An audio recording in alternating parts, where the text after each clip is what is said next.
Hello, dzień dobry. This is Maciek, the diligent linguist. Welcome to my next video. Today we're going to talk about the difference between learning and teaching.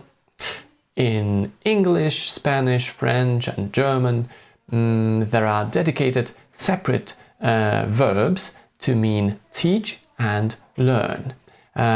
Even though in German they may sound a bit similar. Lernen and lehren. In Polish, on the other hand, the verb to teach is represented by the verb uczyć, while the verb to learn is simply its reflexive form, uczyć się. So basically, to teach oneself.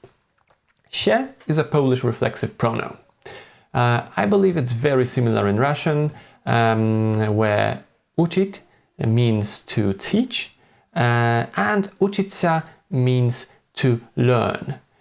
Compared to Polish, we have one word. Instead of a reflexive pronoun, we have a reflexive suffix sa attached to the word uczyć.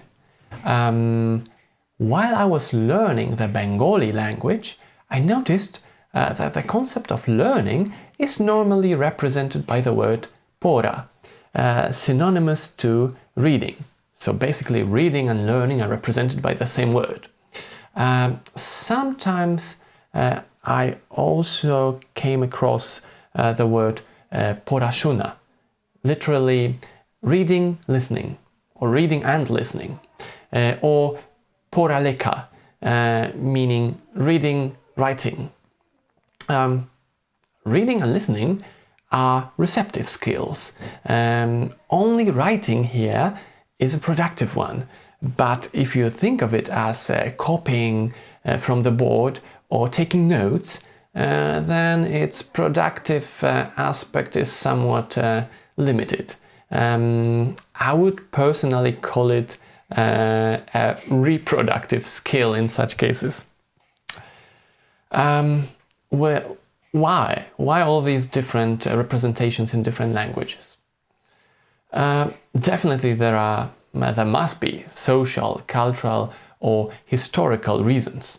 In this video I want to focus on a more general, universal kind of relation between learning and teaching.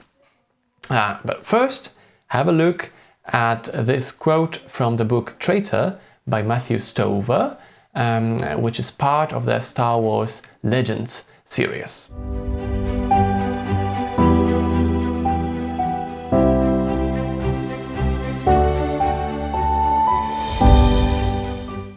Now, the Star Wars Legends may not be the most common or authoritative source of knowledge about learning and teaching, but I really like this quote. And the entire conversation between Vizier and Jacen Solo, a son of Han Solo in the books. The story is different from the one shown in the films. Vizier is a very strange kind of teacher, asking questions more frequently than actually providing answers, and always challenging her student. When Jacen Solo is first asked about what actually matters, what is being taught or what is being learned, the young man is very confused and asks, what's the difference? H. Douglas Brown, in his book Principles of Language Learning and Teaching, states that teaching cannot be defined apart from learning. And he later adds that your, meaning teachers, understanding of how the learner learns will determine your philosophy of education, your teaching style, your approach, methods, and classroom techniques.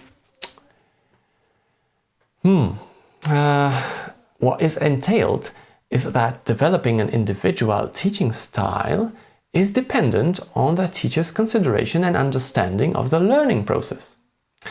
It must be understood that the reality constructed in the mind of the teacher will not be identical with what is actually imagined and remembered by the student. Teaching a foreign language is not like digitally copying a file or sending a photo from one smartphone to another. In other words, a teacher is not somebody who programs people's brains and installs new skills and knowledge. No. I don't want to go into the more scientific details. Instead, I want to focus on a slightly sentimental humanist perspective. Jeremy Harmer, in the book The Practice of English Language Teaching, in chapter 4, describing teachers, quotes Khalil Gibran, a Lebanese American writer. If the teacher is indeed wise, he does not bid you enter the house of his wisdom, but rather leads you to the threshold of your own mind. I like it. It's from a publication called The Prophet. Why do I like it so much? It suggests that teaching is not just knowledge transfer. It's about creating conditions for the learning to take place, creating settings in which the student starts learning for himself. You could imagine learning and teaching as separate processes sharing the same environment, the classroom, and bound by the relation between the teacher and the students. However, teachers are also learners. They're simply more advanced. They possess the meta-knowledge about the language as a system, and they've been trained in the methods and techniques of teaching. Peter Medjes, a Hungarian linguist, in his article about native and non-native speakers as foreign language teachers, discusses the notion of the interlanguage continuum. Basically, all users of English, including teachers, native or not, are learners whose level of competence is higher from the students. It may be symbolically represented on an axis somewhere between zero competence and native competence, which I believe is never absolute.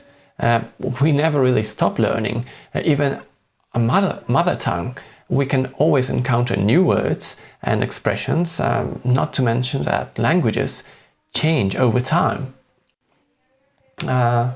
I like this simple model because it can also be used while talking about other topics, such as peer teaching, a situation when a teacher appoints one student to teach or help another person.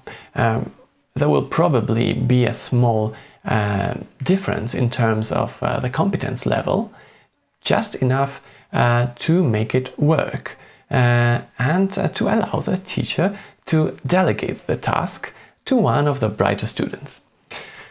The topic is also interesting because it creates an information gap between the students, which is an important element of a communicative activity in the classroom. Apart from the difference in terms of competence, the teacher's perspective on learning, the process and its products, is very important. Why?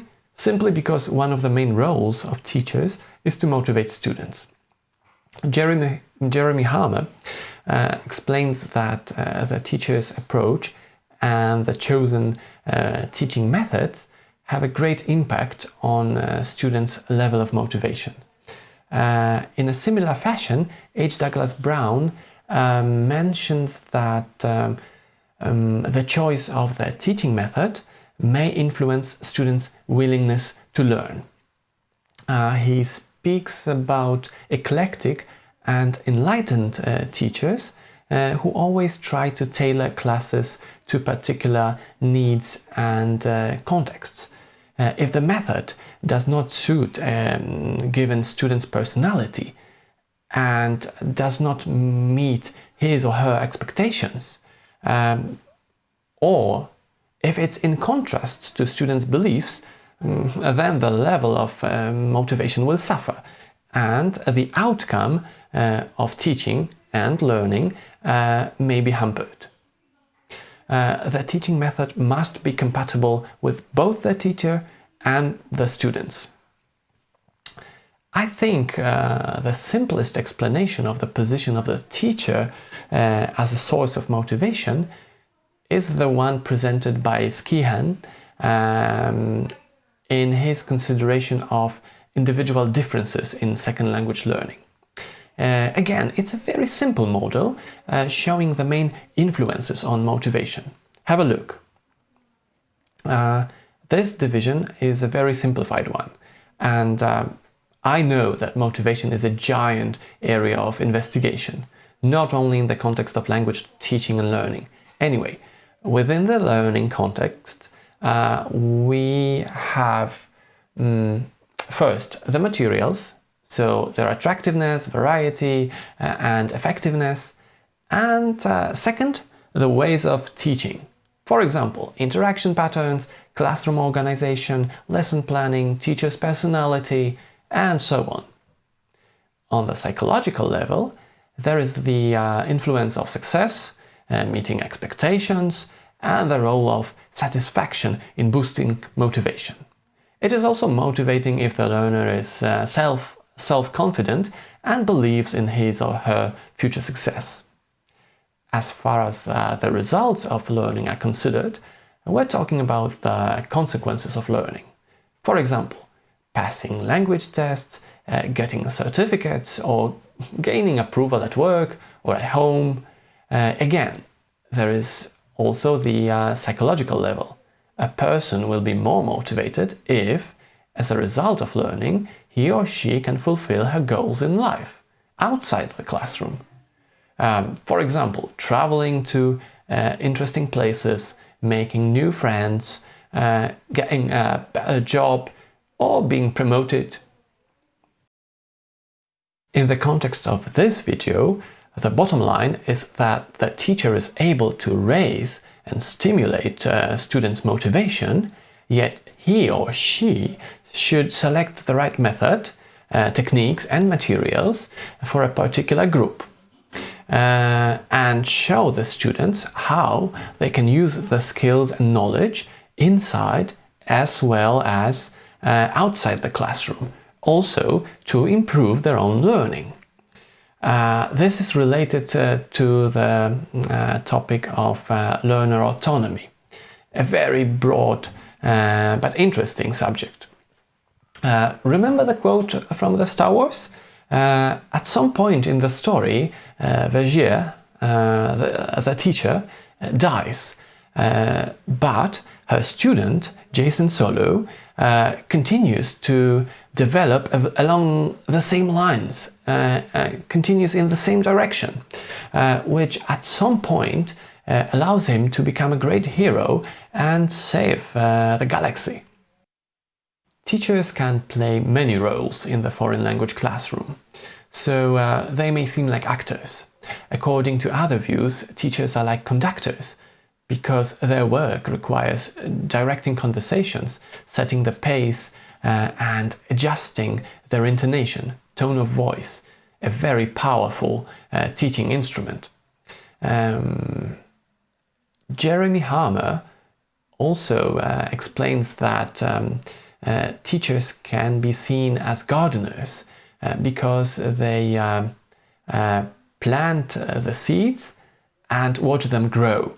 So it means that they try to present the language content, so it's like planting the seed, practice the material, which is like taking care of the garden, and eventually anticipate target language production, so the fruit of teachers' labor, so to speak.